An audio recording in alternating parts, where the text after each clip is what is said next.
The mirror in Toby's luxury apartment reflected back exactly what he wanted to see. A devastatingly handsome man with a smile that could melt hearts and eyes that held secrets.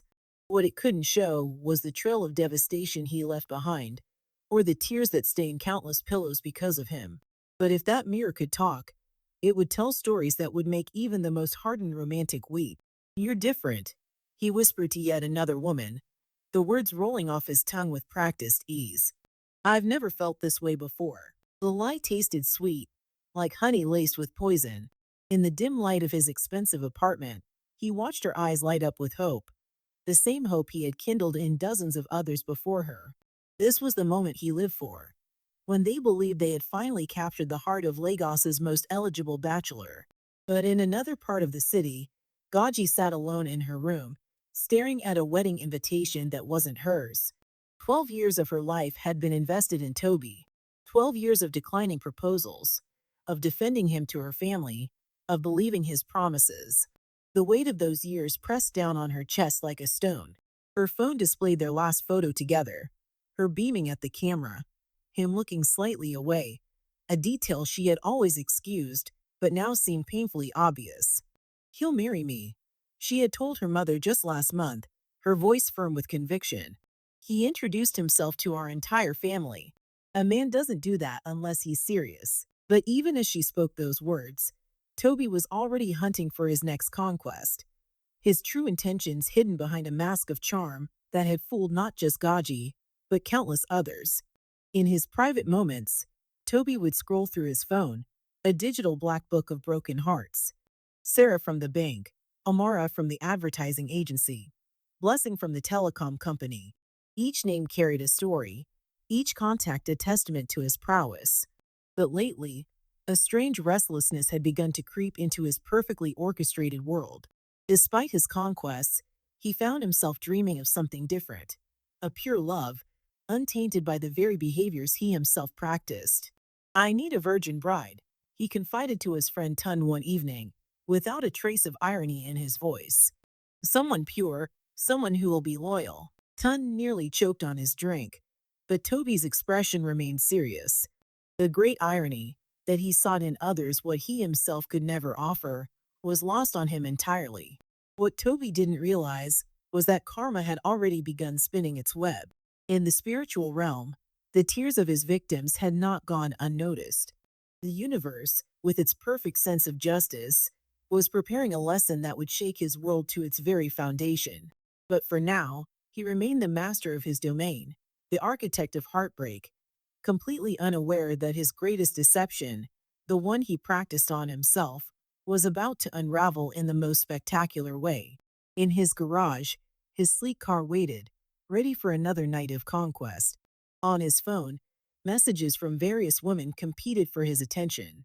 And somewhere in the city, a woman named Damola was praying for a husband, unaware that her path would soon cross with the city's most notorious heartbreaker, and that their meeting would set in motion a chain of events that would change everything.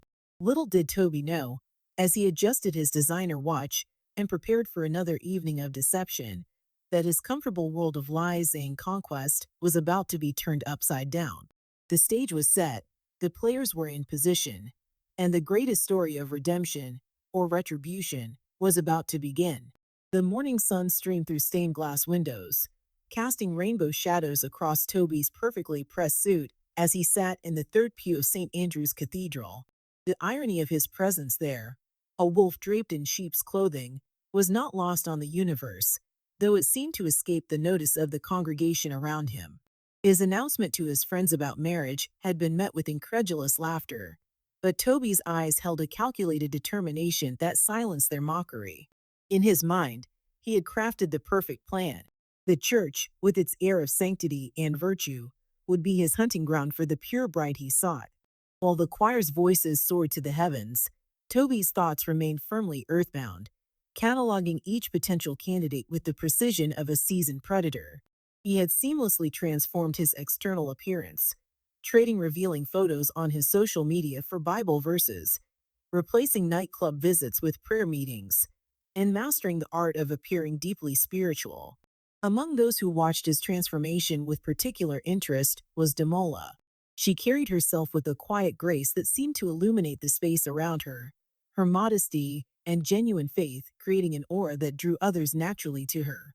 Unlike the women in Toby's past, who wore their desires openly, Damola's virtue was a subtle perfume that intoxicated him in an entirely new way.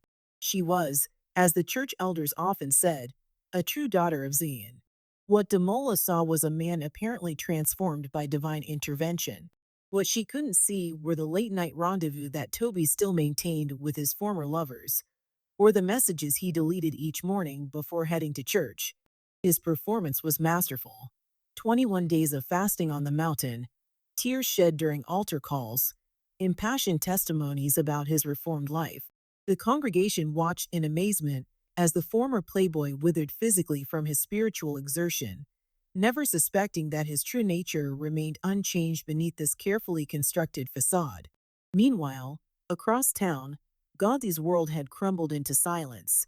Her calls went unanswered, her messages unread, her very existence erased from Toby's carefully curated new life. The pain of her erasure was total and complete, like a ghost watching her own funeral. The crueler truth, that she had been replaced by someone deemed more worthy, would come later, through whispered conversations and pitying glances from mutual friends. As Toby's pursuit of Damola intensified, so did his dedication to maintaining his dual life. By day, he was the picture of reformation, his every action calculated to prove his worthiness of Damola's pure love. By night, he was still the master of seduction, unable and unwilling to fully abandon the thrill of conquest. He had convinced himself that this duality was sustainable, that his past and present could coexist without ever colliding. The evening Damola accepted his proposal, Toby felt the sweet taste of victory on his tongue. In his mind, he had achieved the impossible, securing a virtuous wife while maintaining his freedom to indulge his baser desires. The engagement ring he placed on her finger caught the light like a promise, but beneath its sparkle lay a web of deception that would soon begin to unravel in ways he could never have anticipated.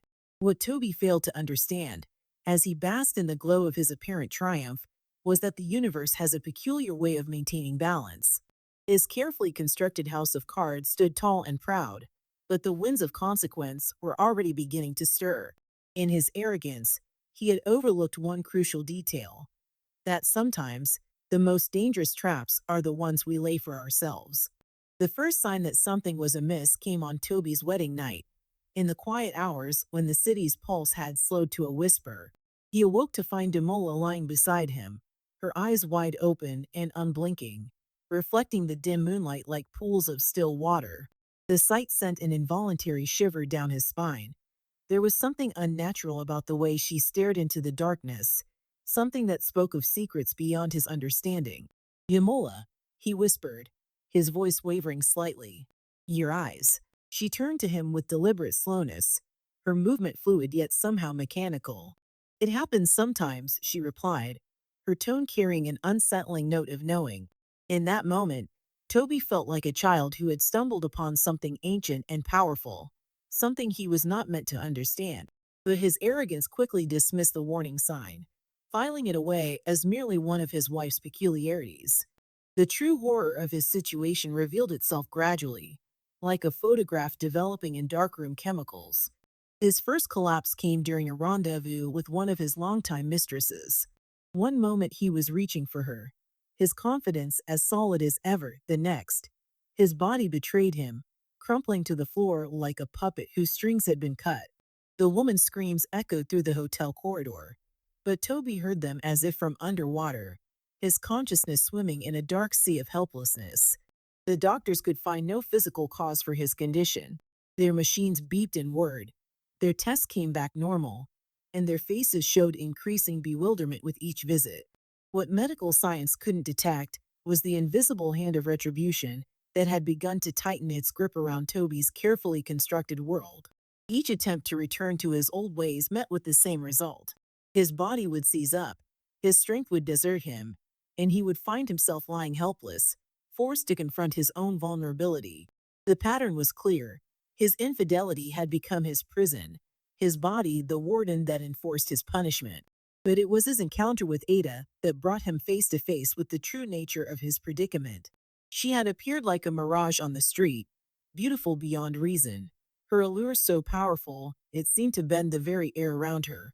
The cleansing ritual he had undergone gave him false confidence, leading him to believe he had outwitted whatever force had been controlling him. In the hotel room with Ada, Toby felt triumphant as his usual symptoms failed to manifest. His pride swelled, believing he had finally broken free from his mysterious affliction. But as he moved to embrace her, the true horror began to unfold. The heat that engulfed his body was not that of passion, but of primal terror, as he watched Ada's form shift and change before his eyes. Where the beautiful woman had stood moments before, a massive serpent now coiled, its scales gleaming with an otherworldly sheen. Toby's muscles locked in paralysis, forcing him to watch as the creature moved toward him with terrible purpose. In that moment, he understood with crystal clarity that he was merely a small player in a much larger game, one whose rules he had never bothered to learn. Through it all, Damola had been watching, not just with her physical eyes, but with a sight that penetrated the veils between worlds. Her gift of foresight had shown her every step of Toby's path, every betrayal, every consequence. She had seen this moment long before it arrived, in dreams where her eyes remained open to truths others couldn't comprehend. When she appeared in the doorway of the hotel room, her prayers dispersing the serpentine apparition, she was not acting on impulse, but fulfilling a role she had always known she would play. The questions she posed to Toby about Tund were not asked in search of answers she didn't already possess, but to begin the process of unraveling the complex web of karma that had ensnared her husband. As Toby lay trembling on the hotel room floor, the full weight of his actions pressing down upon him like a physical force, he finally began to understand. The supernatural events that had tormented him were not random acts of cruelty, but carefully orchestrated lessons, each one designed to break down the walls of pride he had built around himself. In his pursuit of purity in others, while maintaining his own corruption, he had created an imbalance that the universe itself had risen to correct. The truth that had eluded him for so long now stood revealed. There are some debts that must be paid not in currency, but in consequences. And as he looked up at his wife, her eyes holding the same unblinking wisdom they had shown on their wedding night, he realized that his journey through this labyrinth of retribution had only just begun. In the cold light of morning, the truth lay exposed like a raw nerve. Tun sat across from Toby in a quiet corner of their old hangout, the weight of years of deception and revenge hanging heavy between them. The revelation that had shaken Toby to his core, that his own friend had orchestrated his supernatural torment, seemed both shocking and, somehow, inevitably right. "You took something precious from me," Tun spoke, his voice carrying the echo of old pain. In his mind's eye, he could still see her, the woman he had loved with every fiber of his being, the one Toby had seduced simply to prove he could. The memory of her tear-stained face as she confessed her infidelity had haunted him for years, shaping his desire for revenge into something dark and powerful. Toby, stripped of his usual armor of charm and arrogance, sat in unusual silence. The magnitude of his past actions crashed over him in waves, each realization more devastating than the last. Every woman he had toyed with, every heart he had broken, every life he had casually upended, all of it now returned to him with the force of a spiritual reckoning. "I thought making you feel powerless would satisfy me," Tun continued, his fingers tracing patterns on the wooden table. "Each time you collapsed, each moment of helplessness you experienced, it was all my doing. I wanted you to feel as vulnerable as I did that day." The admission hung in the air between them, heavy with the weight of years of carefully orchestrated vengeance. Damola, who had seen all of this unfold long before it happened, sat at home in prayer. Her gift of sight had shown her not just the past and present, but the possible futures branching out from this moment.